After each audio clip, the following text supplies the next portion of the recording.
and welcome to this very special show, Trending 2015. I'm Supriya Srinath.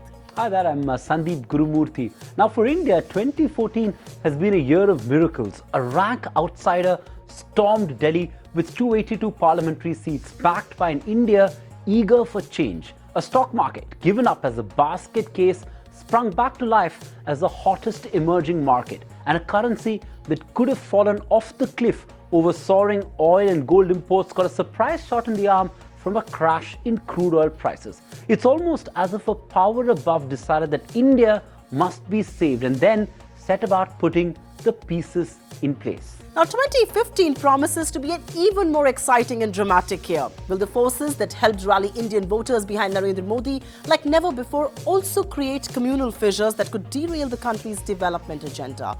Will investors who have so far cheered Modi's promise of minimum government and maximum governance turn hostile if there is no reform forthcoming? And what about Janet Yellen? Will the Fed chair hike rates in the US and suck capital flows away from emerging markets like India?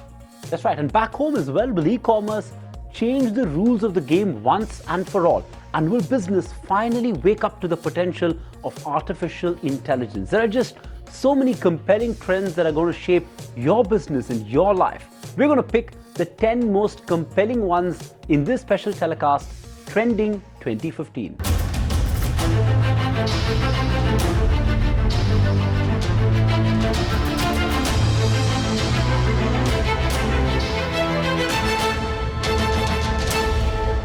Narendra Modi thundered his way to New Delhi with 282 MPs to boast of, leading the first majority government in over 30 years. Hopes were riding high. Modi had, after all, promised development and economic growth, something that India was clamoring for. 7 months on, Modi is still a hit in the electoral box office. However, slowly but surely, his development plank is being hijacked by the Hindutva agenda. The Prime Minister has shown very little resolve in reining in the right-wing rant, both from within the government and from its ideological fountainhead, the RSS. As a consequence, political polarization is only getting accentuated, and so no matter where you're watching this show from, Ghar Vapsi perhaps isn't an unknown phrase. Is this communal card not in direct conflict with the Prime Minister's promise of growth and development? And what will take centre stage in 2015? Deepankar Gupta with an expert take. So I think the communal agenda needs to be addressed. In my view, those who've been talking about conversion and the Hindu Rashtra and the rest of it have been saying these things for decades, so nothing new really. What is new is that we have a government that has ties with such organizations, which is why I suppose these statements have greater resonance today. I'm not quite sure whether these statements will win over new adherents or not. In all likelihood, probably they will not, because those who voted for Modi and the NDA government didn't vote for the Hindu agenda, they voted for development. So in my view, I think most of these people who are talking about communalism and communalizing politics will probably not make much headway. However, if truth be told, there is a certain silence on the part of the cabinet and the Prime Minister, which adds to a sense of unease in the society as a whole. Communal divide will probably not get any deeper because they're deep enough already. What really makes for communal conflict and communal violence is when the administration in power, whichever party, when they actively connive in it.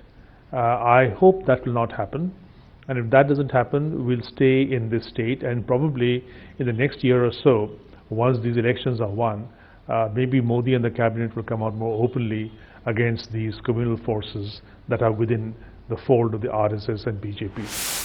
Narendra Modi has been quite a phenomenon, and the rise of the Saffron Brigade has been unprecedented with virtually no opposition in sight. What has distorted this political landscape is the fact that the main opposition, the Congress, has been completely decimated, and which is why India is seeing regional parties and traditional rivals forge alliances to offer the so-called secular alternative. There's been a regrouping of socialist leaders in one political outfit, the Janata Parivar, and various other local leaders are toiling hard to gather mind space. But will they be able to stick together?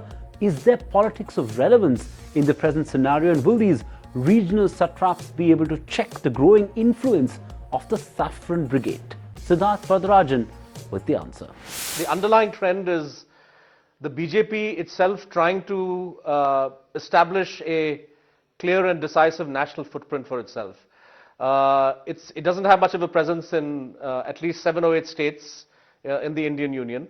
And all of these states have strong two-party systems with regional players, Tamil Nadu, Kerala, West Bengal, Assam, Odisha, or a national party like the Congress in Odisha, which has been weakened. So I think the BJP, as it pushes to make inroads in these states, will obviously create a situation where dominant regional parties are going to be looking to build alliances with like-minded parties to fight off the BJP threat. It's obvious that the language of this process of consolidation will be secularism versus communalism, but essentially it's about political survival, for a party like the Trinamool Congress, or eventually perhaps even the BJD in Odisha, or the DMK in Tamil Nadu. This is going to be something which is going to be a clear marker as far as Indian politics is concerned. The Indian electorate is changing, and so are the reasons it will elect its representatives for.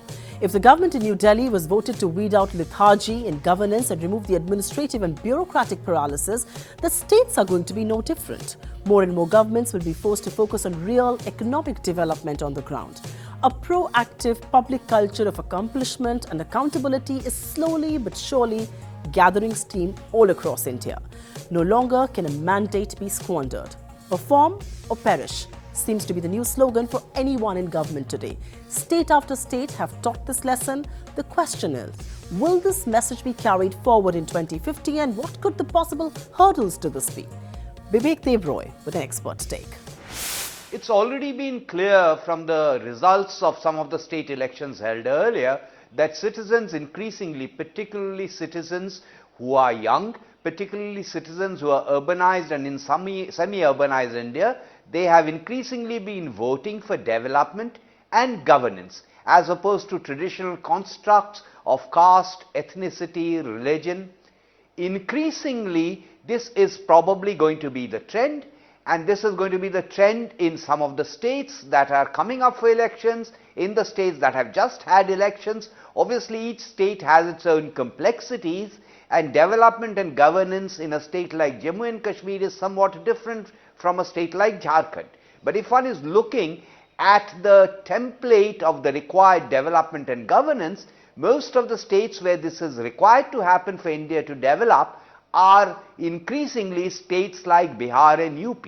So these will be the two states, key states to watch out for. America sneezes and the world catches the flu. That's common talk in markets, isn't it? The problem is that the reverse isn't quite true, and the year 2015 will stand testimony to that. The new year could see the US economy finally get back on its feet and grow at a reasonably fast clip. But make no mistake, global recovery in 2015 will be lopsided. Japan, the second largest economy, will need to think beyond monetary stimulus to revive its economy. China will struggle to defend the 7% mark on growth, a significant climb down from the 10% plus levels seen in the pre-crisis era. And the EU will need to take measures to fight deflation. Even emerging markets may not necessarily be a bright spot. India, though, could buck the trend, provided the government delivers on its reform promise. So will 2015 be a turnaround year for pickup in global growth?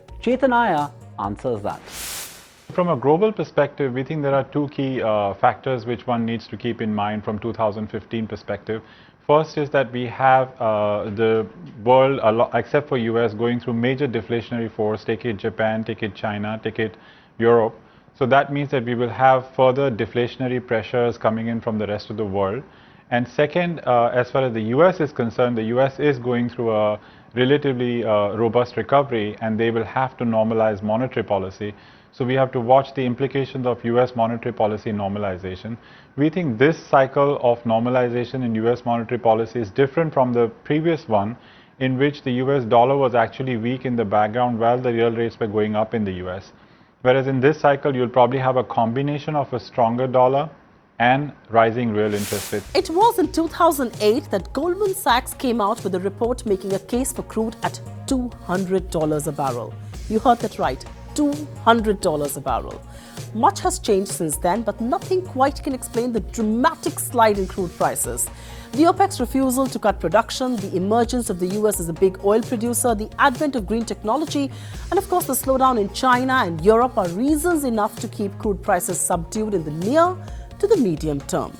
But a section of the street does believe that we will see a sharp rebound in the second half of 2015. So is there a bottom for crude prices, and if so, will we hit it next year? Vandana Hari with that answer. In terms of demand, I don't believe it will continue at the same incline as, let's say, we saw in the run-up to 2008. And the reasons I say that is, if you look at the developed economies, definitely Europe is going to be negative growth rates for the foreseeable future. The US has, it's been a remarkable story this year. Its economic growth has bounced back, but its oil demand has not.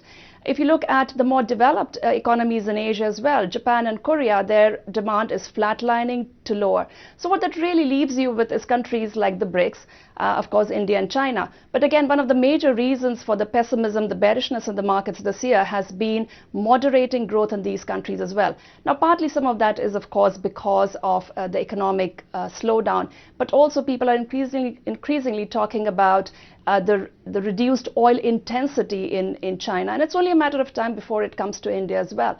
So as the economies shift from manufacturing to more service oriented, we are unlikely to see high single-digit or double-digit oil demand growth rates. Now in 2014, if there was one thing that was unstoppable, well then it had to be the US dollar. It rallied against all its major counterparts with 11% appreciation from its value a year ago. The gain was driven by the recovery in the American economy and the unwinding of quantitative easing. The end of easy money has been far less painful for global markets than originally anticipated. But 2015 has its share of upheaval. Fed Chief Janet Yellen has the unenviable task of deciding when to hike rates. It's no longer a question of if, but when. So when it does happen, how will it impact the flow of capital in the financial markets? Jahangir Aziz with the expert take. I think US will be hiking rates, but I think it's going to be milder in 2015 than we had originally envisaged. So the front end of the curve will actually start rising. The question is, does the front end, because of that increase in the front end of the curve, does it really change the dynamics of capital inflows? My guess is that that is unlikely to be the case for two reasons. One is that this rate hike cycle has been fairly priced in for quite some time. So almost every investor who is investing in emerging market economies know that sometime in 2015 they will be facing higher funding costs. So that's not really a surprise. So in fact, the flows that you're getting in today to India, to China, etc., are all driven by this expectation that in 2015 second half, the front end of the US Fed rate curve will move up. Where is the surprise going to be? The surprise is going to be that if that rate hike cycle is not as gradual as the dots in the FOMC meeting suggest, if it is going to be much more abrupt, in which case people will get surprised, and that can create some disruptions in the market. It could also be disruptive if the rate hike begins earlier than people thought. But on that note, we'll slip into a short break here on the special telecast Trending 2015. But don't go anywhere, because coming up next is artificial intelligence, how machines will change your life. How will you consume entertainment in 2015? And more important, is India moving beyond the 22 yards?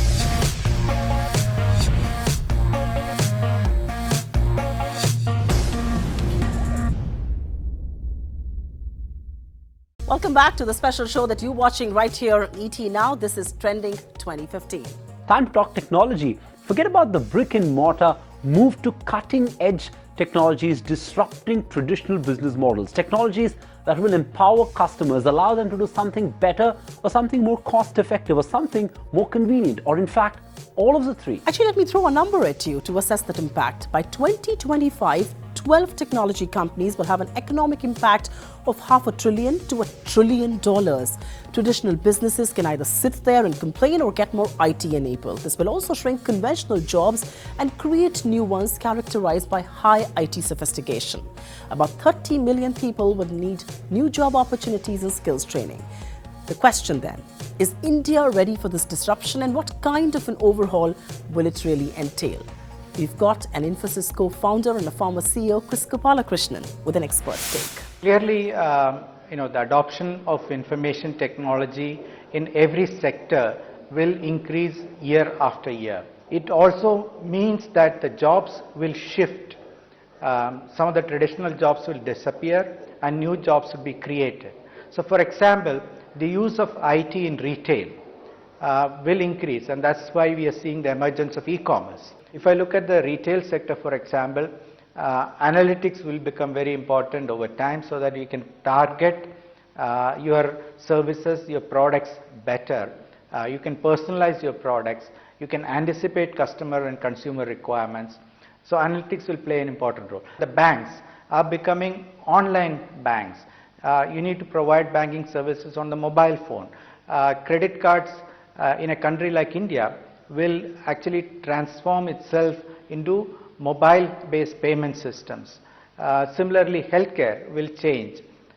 Traditionally, we have looked at hospitals as servicing patients, but in the future, when you have an individual who is connected in real time, you can actually think of every individual as a consumer for a hospital. New players will emerge, I believe. Of course, some of these players will be entrepreneurs who come out of the IT industry, but new players will emerge and new companies will be created, and I think that's healthy. There was a time when every human had to hunt to survive, but we're smart and also lazy, so we made tools to make our work easy, and then we made better, smarter machines. But the new machines, unlike the ones in the past, have vision. They can learn what to do by watching you do it. They're capable of decision making, an increasing trend now called artificial intelligence. Take for instance the self-driven cars. They're growing. It's no longer a question of if they will replace human drivers, but how quickly. Amazon is testing the feasibility of drone-based deliveries. IBM's supercomputer Watson analyzes millions of pages of medical data. Ipsoft's Altool Amelia works for some of the largest Fortune 100 companies, and Wipro's Altool, called Holmes, works as a help desk. Good or bad, but it's inevitable. Artificial intelligence is the way forward, and 2015 will be the tipping point. What is its potential here in India? Ravi Venkatesan with the expert take. Machine intelligence or artificial intelligence is confined not just to large, big mainframe computers, but it's become quite pervasive. Machine intelligence can take the place of nurses and primary health care, physicians, and even secondary and tertiary healthcare. Also imagine the possibilities in terms of teaching. India has this enormous shortage of good qualified teachers, and we'll probably never have enough teachers given the size of our population. So machines could substitute or at least augment teachers to a very large extent. We always used to think that blue-collar workers, people who do physical work, loading machines or construction sites, their jobs might one day be automated. People like you and I, information workers, knowledge workers, we would be safe, our jobs would be safe. That is no longer true.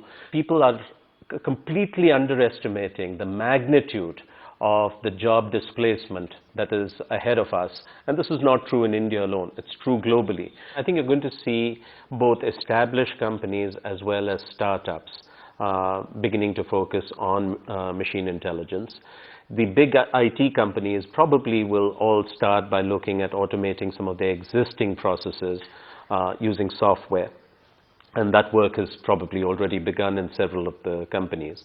And you will see a new breed of startups that are focused on machine intelligence applied to different domains. What you're seeing is that today, because of innovation and a lot of new business models coming in, the laws and policy environment is not flexible enough to keep up with all this new innovation. The government has to really wake up and think about how much of this kind of experimentation they're going to allow. So I think there are implications for companies, both established and startups, there are implications for consumers like you and I, and there are implications for government and lawmakers. On to a space that touches us all.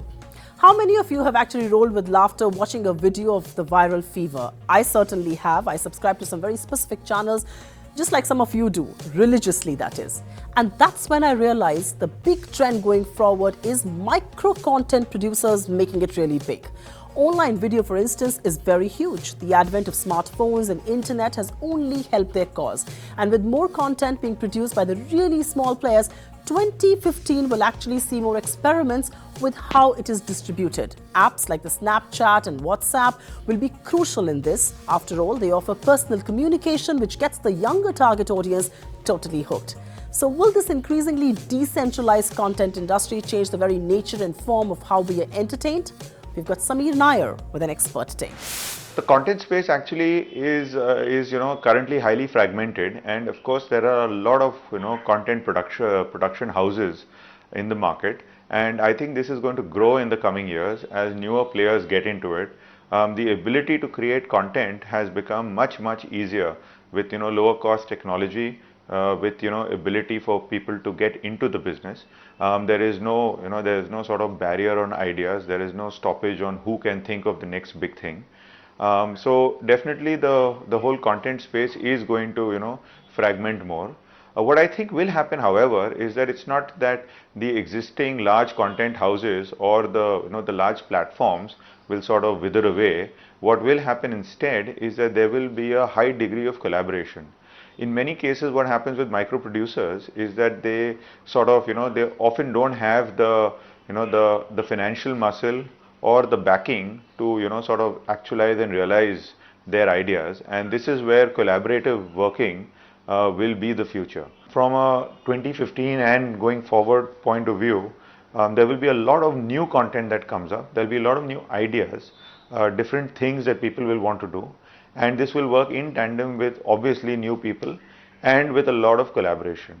The other thing, of course, that is going to happen is that this whole the whole regionalization of content that is happening, whether it is in the regional languages and whether in television, movies, and now the whole mobile explosion that is occurring, is that there's a lot of different content that's getting created.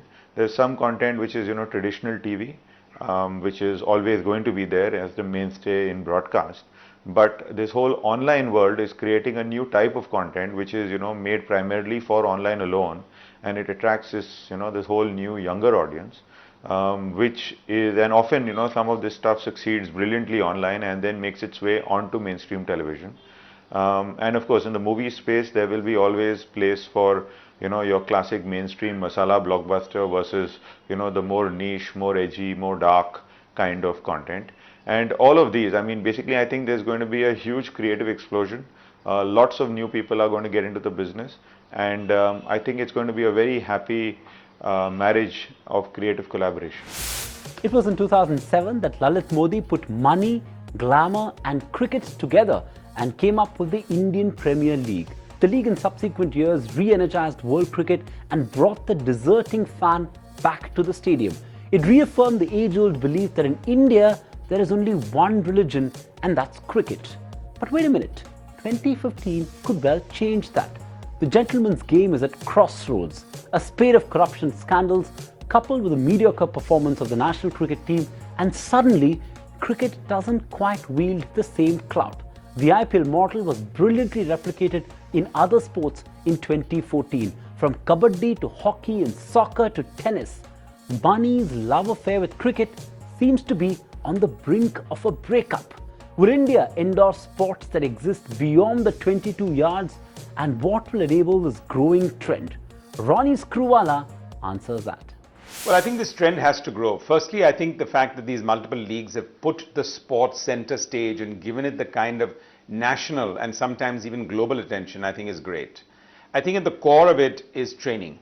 We've got to be able to look at this as a career option.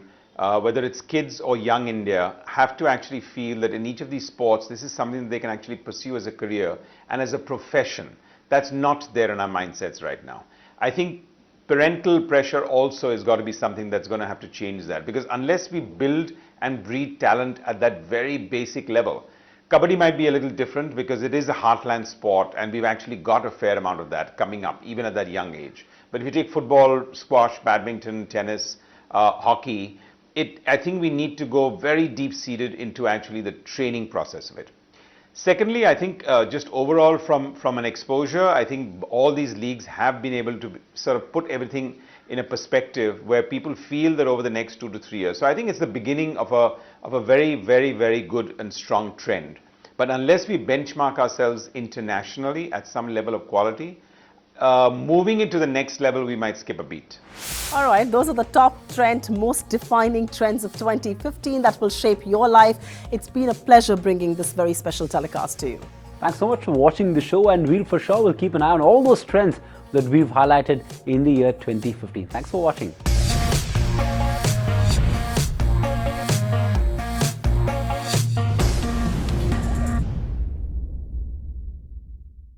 Find us on Facebook at facebook.com/ETNow and don't forget to click the like button. You can also follow us on Twitter at ETNowLive. To stay updated with all our programming, hit the subscribe button on our YouTube channel by logging on to youtube.com/user/ETNow.